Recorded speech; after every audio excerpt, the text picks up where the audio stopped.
This show is brought to you by Safety FM.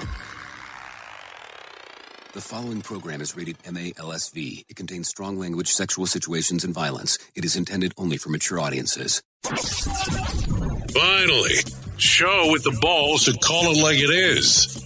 Rated R Safety Show on Safety FM. Countdown to audio torture. The Rated R Safety Show starts in 3, 2, 1. Let the eardrum pain begin.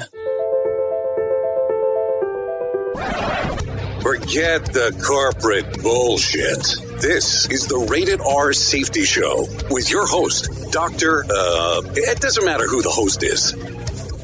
Oh, ladies and gentlemen, welcome to this lovely Wednesday, also known as Hump Day. Okay, yeah, Hump Day for some of those out there.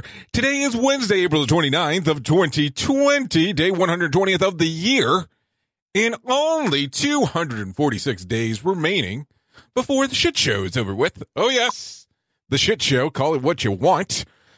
Anyways, we are coming to you live from the Safety FM studios in Orlando, Florida. You are listening to us either via safetyfm.com, safety.fm, or you can be watching us on safetyfm.tv. Now, if you are watching us on safetyfm.tv, we do have a box available there for you to chat away. And of course, we're also on some different streaming services. But normally, if you're trying to chat, that is the easiest one to get to inside of that little chat box there. If you want to actually add some info, some dialogue, some content to what we got going on here, of course.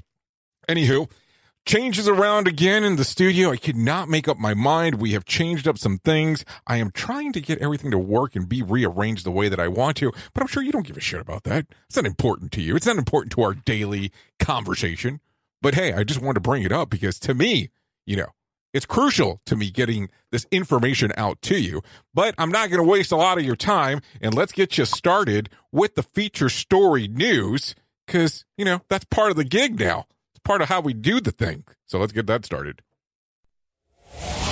Bringing you information you never knew you cared about. Rated R Safety Show. From Feature Story News in London, I'm Ollie Barrett. Russian President Vladimir Putin has announced an extension to the non-working period during which Russians are expected to stay home during the coronavirus outbreak. President Putin says the country hasn't yet reached the peak. Julia Chapman reports from Moscow.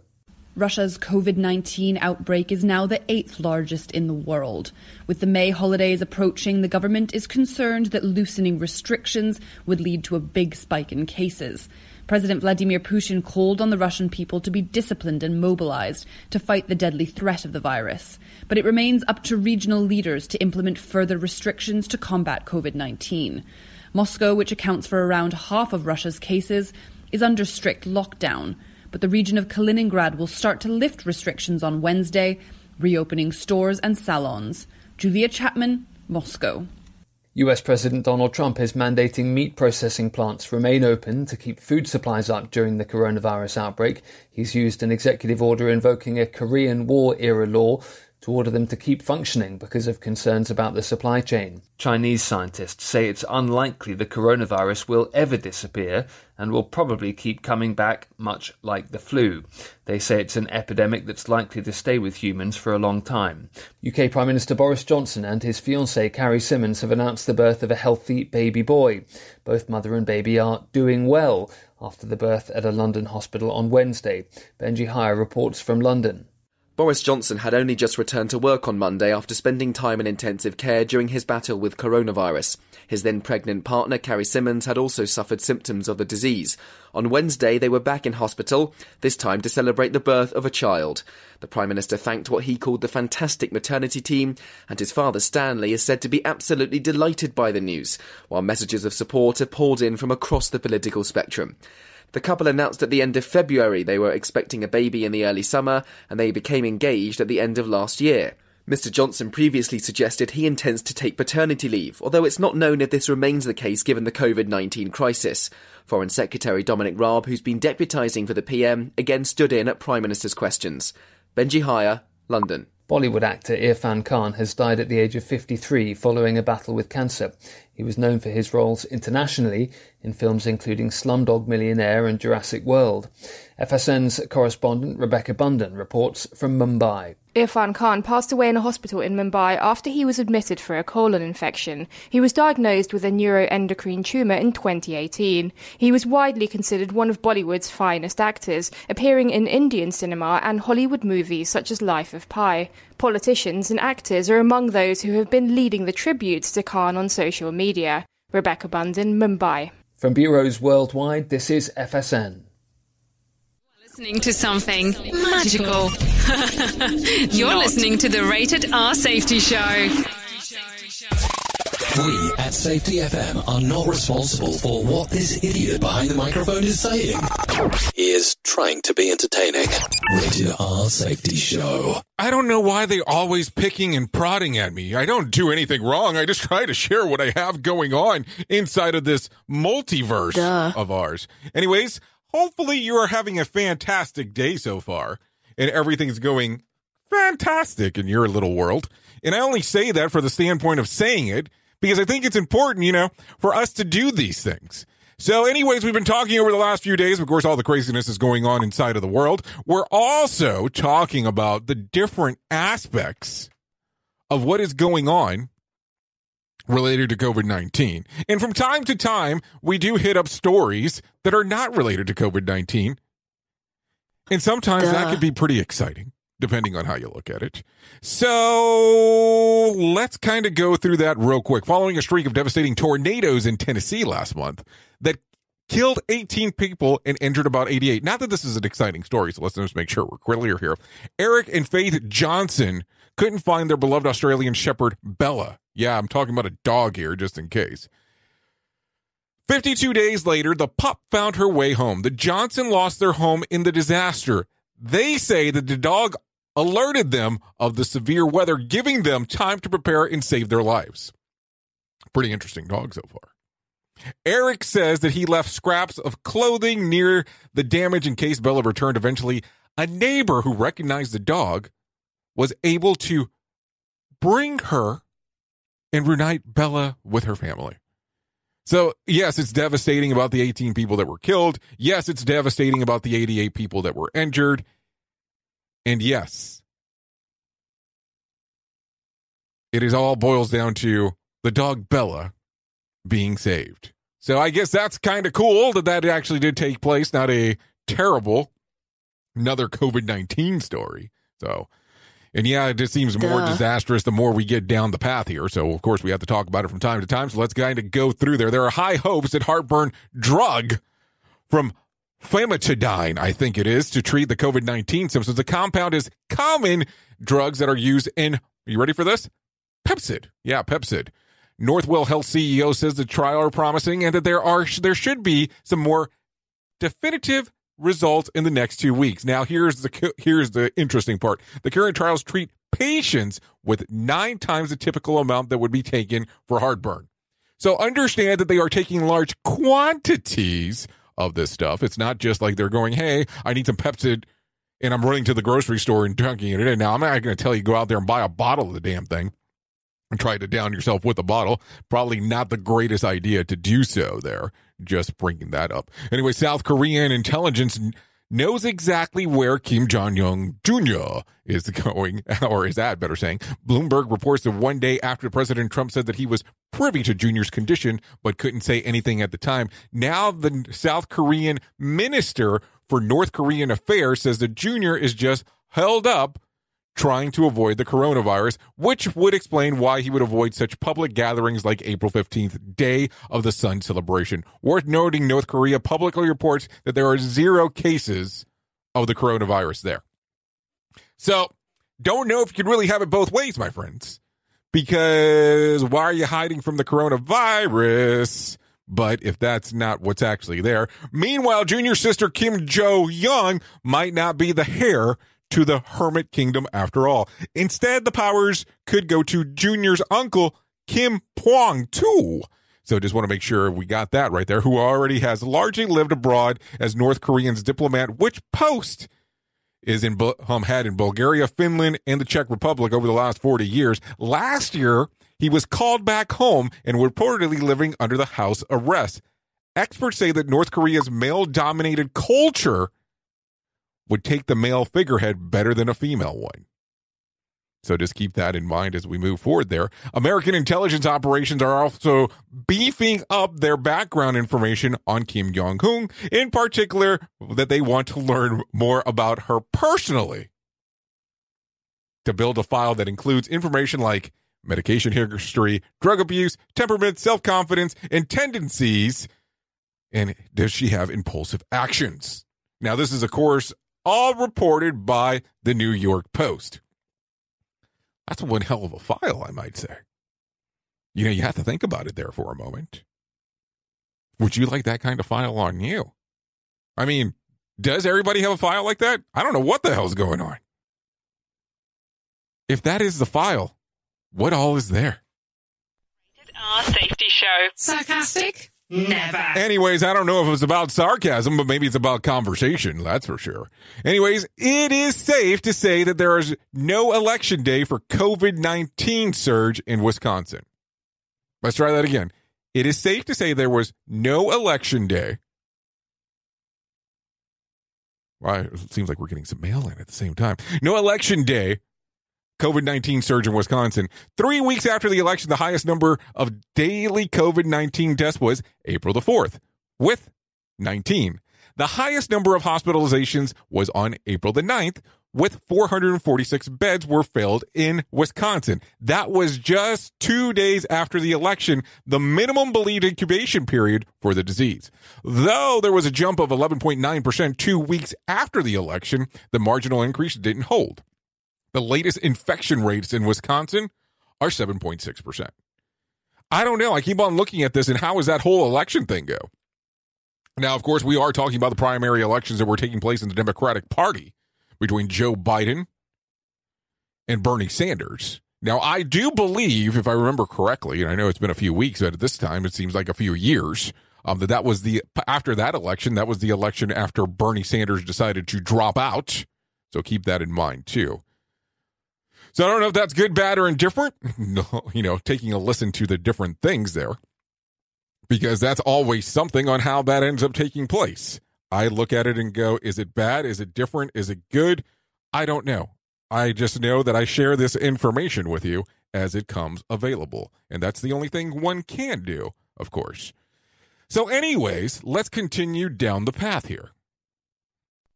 This show is almost as enjoyable as hearing the sound of the toilet flush. Rated R Safety Show on Safety FM. So take a listen to this one. Are you ready?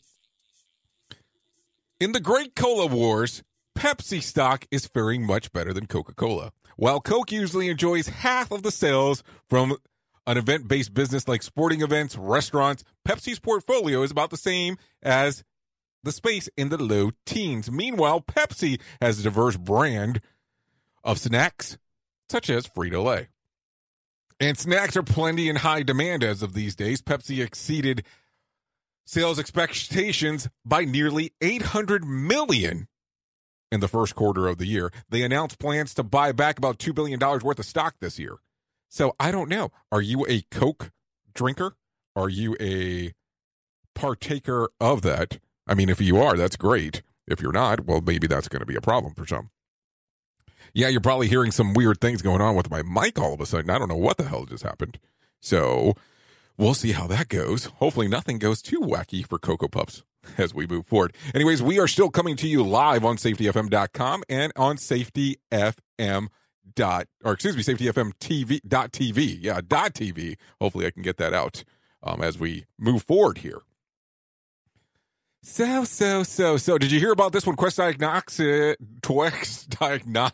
is out with direct-to-consumers COVID-19 antibody test. The 119 test gets sent to your home.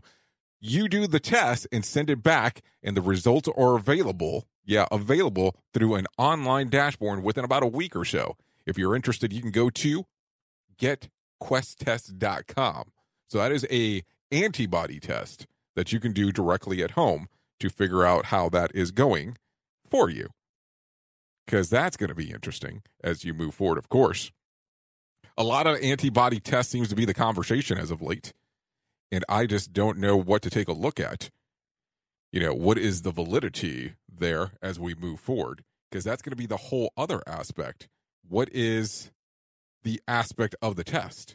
Is the test going to be something worth you doing, or is it worth you going to go stand in line to see if you have the coronavirus? Because that seems to be some of the other conversations that keep on taking place. And I just don't know what's going to happen there. So what are you thinking? What do you think is going to be the best case scenario for you? Will it be one of those scenarios where you would want to know this information ahead of time? Or do you think that you should just get a vaccine and go from there? I don't know. I keep on looking at it. There's so many different things on how you can look at this thing. We are now video streaming the Rated R Safety Show. I don't know why our host has a face for radio. Rated R Safety Show. I don't get it. Why are they always picking at me? Picking. Okay. So if you haven't heard this one, let me share this one with you because it's pretty interesting. Treasury Secretary Steve Mnuchin says that the Small Business Administration will review all PPP loans over $2 million to ensure business truly qualified for it and whether they should expect it to be fully forgiven. Businesses only had to certify that they were taking the money due to uncertainty, a very vague qualification. I can't even say. Steve, we'll call him Steve, said that there could be criminal implication for those who falsely certified that they were facing economic hardship. So, I don't know. Were you one of the lovely people that were able to get the loan? Did you get the opportunity to partake in the PPP? And was yours over $2 million? And if so, can we talk? I'm just kidding about the talking portion, of course. Duh. But you have to take a look at it and go, wow, $2 million. They're going to review those in particular. Don't you think that should have been reviewed ahead of time? Don't you think that conversation should have been a conversation that was had before? Not all of a sudden now, hey, let's do this afterwards? I don't know. I'm just saying. I'm just asking the question. I don't know what I'm saying anymore. Listen to our host of the Rated R Safety Show. Self-implode on our airwaves, only on Safety FM. Yeah. I'm going to self-implode apparently on the airwaves here. But I guess that's what happens sometimes. I guess that's what happens when you're having conversations with people. And, you go clippity-clip. Who knows, man? Who knows anymore? So, I have to tell you, I keep on looking at a lot of these things that are going on. And I'm just flabbergasted by some of it. I'm kind of just in shock when you take a look at some of the things that the world is doing. Some good, some bad, some indifferent as we move forward. I look at it and go, there's so many different things that you couldn't be doing. There's so many things that you should be doing. And then there's some people that are just straight up being jackasses out there that are doing everything to self-preserve. And I have a hard time understanding, I understand that the bottom line is important to companies. And I understand, that money is crucial to what you got going on. But I also take a look at it and I go, what about people? Do you take a look at the people side of the aspect and go, hey, this brings, how important people are? And when you cut everything from them, livelihood and so on, how does that work? I will tell you, in messing around, talking to people, saying how hard it is to get unemployment, file for unemployment, ran a test here just out of morbid curiosity on my part because, I'm morbidly curious about a lot of things in my life. And I called the unemployment hotline for here in good old Florida. And I have to tell you, I think it took 42 times of calling in a row to see if we could get somebody on the line. And it sent you through a loop. It sent you through a loop system that puts you back kind of to the front from where you started. Hello, are we back? It looked like we got dropped, man. And, getting dropped is always fun, especially when you're on the air. Those things do happen, ladies and gentlemen, from time to time. So got dropped there. Sorry about that. I did not mean to lose you. I'm sure you didn't lose anything important. But we were talking about some different things that were taking place. Apologize about that. So I don't know if where it cut off, but let's go from there. So like I was saying, 46 times or 42 times called before we were able to get a hold of somebody that puts you back through a loop through their system. So that's kind of the fun part there on how that works. So not 100% sure what took place, but that's exactly what has happened with that particular system. So just take a look at it for what it's worth. Anyways, did you hear about this? The Dow closed relatively flat yesterday, according to what was going on in Wall Street, dropping about a handful of points on Tuesday. Investors are optimistic about the economies opening up, but they are not. There's not enough information yet on the long-term effects, which will likely cause the market to return to levels of, uncertainty. And we kind of knew that was going to happen. We've talked about it, off and on as we move forward on what's going on there. Anyways, let's continue. The Wall Street Journal estimates that half of workers are gaining more in lockdown than they were at their jobs thanks to the state unemployment benefit supplement by $600 a week from the feds. On average, the unemployed folks will receive about $978 a week, which would be work out to about $50,000 a year. The Wall Street Journal notes that the Labor Department statistics show that half or full-time workers earned about $957 a week in the first quarter of 2020. So take a look at it that way as we do talk about it, about how this would actually work. So think about that real quick. And the other side, of course, as we move forward. Man, all kinds of fun stuff going on today with this stuff. Don't know what's going on with the equipment here. So apologize. Because I don't know what's going on. I just can't handle it anymore. Now, I mean, it's kind of funny because some of this equipment, it seems like it's on the verge of breaking down, and I don't know why. So if you're enjoying the stream, I apologize about this craziness because, these things do occur. It has to happen. Don't know why it has to happen, but this is what we get to endure together. We at Safety FM are not responsible for what this idiot behind the microphone is saying. He is trying to be entertaining. Rated R Safety Show. Oh, yeah. Always trying to be entertaining because we never know what the hell is going to happen right here on the Rated R Safety Show. So that's the way that some of these things works. Anyways, yesterday we were having a brief conversation about some of the things that were happening inside of my little multiverse, my little universe here, of the different aspects with the world of safety. So as I go down this path and we have this discussion, I have to tell you that I was speaking with someone that is pretty well known or pretty high up inside of the safety space, inside of the world of safety, inside of that organization that we've been trying to get some people to come on from, which have not agreed to do so. So let's remember that real quick. And what has happened is they are listening. So, our May the 5th conversation is still something that we want to do. But also at the same time, too, I am being told that they are not going to be willing to come on because of the fear of being put into asking questions that they might be pressured by. Now, I will tell you, if they agree to come on, there is no way, shape, or form that I would agree on giving them the list of questions that I would ask ahead of time. But we would do it live on the air, so we would do it on the streamer. So it wouldn't be pre-recorded, so they wouldn't have to worry about that aspect. But we have to take a look at it and go, what the hell's going on, that they would get so freaked out about it that they would not be willing to come on. I mean, I don't think I'm that scary when it comes to certain things. I don't think it's that scary when it comes to certain aspects of the things that I do.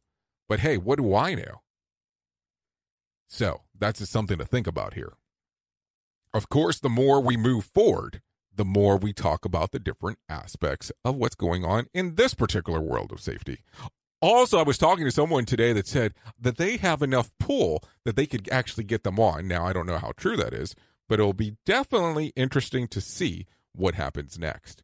For sure. Because I just don't know sometimes. Listening to a radio god. What? This has to be an error. That host is not a radio god. Anyways, this is the Rated R Safety Show on Safety FM. Yeah. You know how it goes around here. We talk, and that's the kind of the way that it goes. Anyways, I don't know what's going on with the system here, and I'm kind of getting worried. So I don't want to lose you again because, that's terrible. So let's do this. I will do something else later on in the day, just in case, because I'm not sure what's going on. But the other portion, I want to talk about a couple things real quick. If you were paying attention yesterday, Anthony Fauci hasn't totally closed the idea of an in-person, wrong thing. Not that one, not that story. Disregard that story. Let's just talk about the days of the year that we can celebrate today, because that's going to be important, and we'll go from there. National Peace Rose Day, National Shrimp Scampi Day, National Zipper Day, and then, of course, you can also celebrate Denim Day. Sorry about cutting it short today. Not sure what's going on. Some technical difficulties, and I don't want to torture you too bad. So anyways, thank you for taking a listen to the Rated R Safety Show. You are the best thing that occurs inside of the show, and that's you being the listener. You know that already. Anyways, I know who you are. You know who I am. Love you. Mean it. Bye. Duh. The views and opinions expressed on this podcast are those of the host and its guest and do not necessarily reflect the official policy or position of the company. Examples of analysis discussed within this podcast are only examples. They should not be utilized in the real world as the only solution available, as they are based only on very limited and dated open source information. Assumptions made within this analysis are not reflective of the position of the company. No part of this podcast may be reproduced, stored in a retrieval system, or transmitted in any form or by any means, mechanical, electronic, recording, or otherwise, without prior written permission of the creator of the podcast, Jay Allen.